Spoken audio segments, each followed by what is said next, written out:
Hello friends. Mohammed Rizwan பார்த்திங்க அப்படின்னா தலை தோனி ஸ்டைலில் வந்து துணிச்சலான ஒரு முடிவு வந்து எடுத்திருப்பார். அந்த துணிச்சலான முடிவு தான் வந்து பாகிஸ்தானுடைய கை வந்து ஆரம்பத்திலே ஓங்குவதற்கு ஒரு முக்கியமான காரணமாக வந்து இருந்திருக்குங்க. பாகிஸ்தான் பொறுத்த வரைக்கும் வந்து இந்த சாம்பியன் ட்ராஃபியில் வந்து 2 விஷயம் அவங்களுக்கு வந்து ஃபேவராக இருக்குது அப்படின்னு வந்து சொல்லலாம். ஒன்று வந்து என்ன அப்படின்னா, நடப்பு சாம்பியன் 2017 கடைசியாக நடந்தப்போ பாகிஸ்தான் தான் ஜெயிச்சிருப்பாங்க. அதுவும் பலம் வாய்ந்த நம்ம இந்திய அணியை வந்து தோற்கடிச்சு அவங்க வந்து கப்பு வாங்கினாங்க. அப்போ நடப்பு சாம்பியன் அப்படிங்கிறப்ப அந்த ஒரு கான்ஃபிடென்ட் வந்து இருக்கும். லாஸ்ட் டைம் மாதிரி இந்த முறையும் வந்து நம்ம வந்து ஜெயிச்சிடலாம் அப்படின்னு. பட் லாஸ்ட் முறை இருந்த கேப்டன் வேறு, பிளேயர்ஸ் வேறு, இப்போ இருக்க கேப்டன் பிளேயர்ஸ் வந்து வேறு அப்படின்னாலுமே நடப்பு சாம்பியன் அப்படிங்கிறது ஒரு கெத்து தான். அந்த ஒரு கான்ஃபிடென்ட் வந்து அவங்கக்கிட்ட வந்து இருக்கும். ஒன்று. இன்னொன்று வந்து பாகிஸ்தான் தான் வந்து இப்போ அந்த சாம்பியன் ட்ராஃபி வந்து ஹோஸ்ட் பண்ணுறாங்க. அப்போ வந்து ஃபஸ்ட்டு கேம் பார்த்திங்கன்னா நமக்கு வந்து நேஷனல் ஸ்டேடியம் கராச்சியில் வந்து நடக்குது. அப்போ வந்து சொந்த ஊர் மைதானம் அப்படிங்கிறப்ப இப்போ இந்தியா மாதிரி வந்து பாகிஸ்தானில் அந்தளவுக்கு வந்து நிறையா கிரவுண்ட்ஸ் எல்லாம் வந்து கிடையாது. அப்படி இருக்கிறப்ப இந்த கிரவுண்ட்ஸில் வந்து பாகிஸ்தான் பிளேயர்ஸ் வந்து ஆல்ரெடியே பார்த்திங்கன்னா நிறையா போட்டிகளை வந்து ஆடிருப்பாங்க. அப்போ அதுவுமே கூட வந்து பாகிஸ்தானுக்கு வந்து பெரிய ஒரு ஃபேவராக இருக்கும் அப்படின்னு வந்து சொல்லலாம். இப்போ இந்த ஃபஸ்ட்டு கேமில் பார்த்தீங்கன்னா டாஸ் ஜெயிச்சு பாகிஸ்தான் வந்து ஃபஸ்ட்டு வந்து பவுலிங் பண்ணுறோம் அப்படிங்கிற மாதிரி வந்து சொல்லியிருப்பாங்க. நியூசிலாந்து சைட்லேருந்து எடுத்துக்கிட்டோன்னா சச்சின் ரவீந்திரா பார்த்தீங்கன்னா இன்னும் அவர் வந்து பிளேயிங் 11க்குள்ளே வந்து வரலை. அவர் வந்து பெஞ்சில் தான் வந்து உட்கார வச்சாங்க. ஓப்பனிங் பிளேயர்ஸ் அப்படின்னு பார்க்கும்பொழுது வில் யங் மற்றும் டெவான் கான்வே இவங்க 2 பேரும் வந்து களத்துக்கு வந்திருப்பாங்க.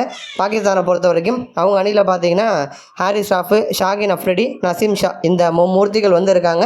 3 பேருமே பார்த்தீங்கன்னா பயங்கரமான ஒரு பவுலிங் அட்டாக் வந்து கொடுப்பாங்க அப்படின்னு நம்ம வந்து நம்பலாம். ஏன்னா கடந்த முறையும் சரி, இதற்கு முன்னாடி நடந்த போட்டிகளையும் இந்தியா பாகிஸ்தானுக்கு அகைன்ஸ்டாக ஆடினப்பையும் சரி, இந்த 3 வேகப்பந்து வீச்சாளர்களுமே இந்திய அணியில் வந்து டாப் ஆர்டர் வந்து சரிச்சாங்க அப்படின்னு வந்து சொல்லணும். ஸோ அதனால் இவங்க 3 பேரும் தொடர்ந்து எக்ஸ்பீரியன்ஸோடு வந்து எதிரணிக்கு வந்து அச்சுறுத்தல் வந்து கொடுத்துட்ருப்பாங்க. அடிஷ்னலாக பார்த்தீங்கன்னா ஆப்ரார் அகமது அப்படிங்கிற ஒரு பிளேயர் வந்து இருக்கார். இவர் வந்து ஒரு ஸ்பின்னரு. இவரை பார்த்தீங்கன்னா முகமது ரிஸ்வான் வந்து பவர் பிளேலே வந்து யூஸ் பண்ணியிருப்பார். பாபர் அசாமுக்கு பிறகு வந்து இப்போதைக்கு வந்து ரிஸ்வான் கிட்ட தான் வந்து கேப்டன் பொறுப்பு வந்து இருக்குது. பாபர் அசாம் பொறுத்த வரைக்கும் ஒரு பிளேயராக தான் பார்த்தீங்கன்னா அவர் வந்து தொடர்ந்து ஆடிட்டு இருக்காரு.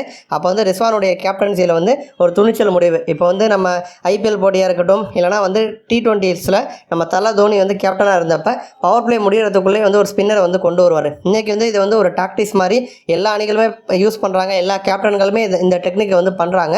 பட் விதை யார் போட்டது, யார் ஃபஸ்ட்டு டைமாக வந்து அந்த துணிச்சல் முடிவு எடுத்தது அப்படின்னா அது வந்து தலை தோனி தான். ஐபிஎல் மாதிரி போட்டிகளில் வந்து கிறிஸ் கெயில் வந்து வருவார். அவரை பார்த்தாலே பயந்து நடுங்குவாங்க. அப்படி இருக்கிறப்ப அசால்ட்டாக அஸ்வினை கொண்டு வரார். அப்போ வந்து பவர் பிளேயில் அஸ்வினுடைய ஓவரில் வந்து கிறிஸ் கெயில் வந்து பல சிக்ஸர்கள் அடிப்பார்னு பார்த்தா அஸ்வின் வச்சு கரெக்டாக ஒரு பிளானை எக்ஸிக்யூட் பண்ணி கிறிஸ் கெயில் வந்து தூக்குவார். அப்போ வந்து எவ்வளோ பெரிய டேஞ்சரஸ் பேட்டராக இருந்தாலுமே ஒரு வியூகத்தை வகுத்து அந்த பவர் பிளேலே வந்து ஸ்பின்னர் வந்து தோனி தான் வந்து செம்மையாக வந்து யூஸ் பண்ணுவார். அந்த வழியை வந்து இப்போ வந்து முகமது ரிஸ்வான் வந்து பயன்படுத்தி பவர் பிளேலே பார்த்தீங்கன்னா ஸ்பின்னரை வந்து கொண்டு வந்திருப்பார். ஆப்ரார் அகமதை வந்து அவர் வந்து 8வது ஓவரே போட வச்சிருப்பார். அந்த 8வது ஓவரே பார்த்தீங்கன்னா நல்ல ஒரு ரிசல்ட் வந்து பாகிஸ்தானுக்கு வந்து கிடச்சிது. டெவான் கான்வே வந்து போல்ட் ஆகிருப்பார். ஸோ இவர் வந்து அவுட் ஆன உடனே அது வரைக்கும் நல்லா தான் போயிட்டு இருந்துச்சு. ஒரு புறம் வந்து வில் யங் பார்த்தீங்கன்னா நல்லா சூப்பராக ஆடி கொண்டு போயிட்டு இருப்பார் ஸ்கோரை. டெவான் கான்வே வந்து சப்போர்ட் பண்ணி சிங்கிள் ஆடி கொடுத்து ஆடிட்டு இருந்தார். கான்வேடைய விக்கெட்டை வந்து ஆப்ரார் அகமது வந்து எடுத்தார். அவர் எடுத்த உடனே உள்ள வில்லியம்சன் வந்தார்.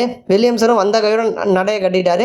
2 பாலில் 1 ரன் மட்டும் அடித்து பெரிய ஒரு ஏமாற்றத்தோட வில்லியம்சன் வந்து பெவிலியனுக்கு போயிட்டார். அப்போ வந்து அந்த பவர் பிளேயில் ஸ்பின்னரை கொண்டு வந்தது பாகிஸ்தானுக்கு வந்து கை மேலே பலனை வந்து கொடுத்துருக்கு.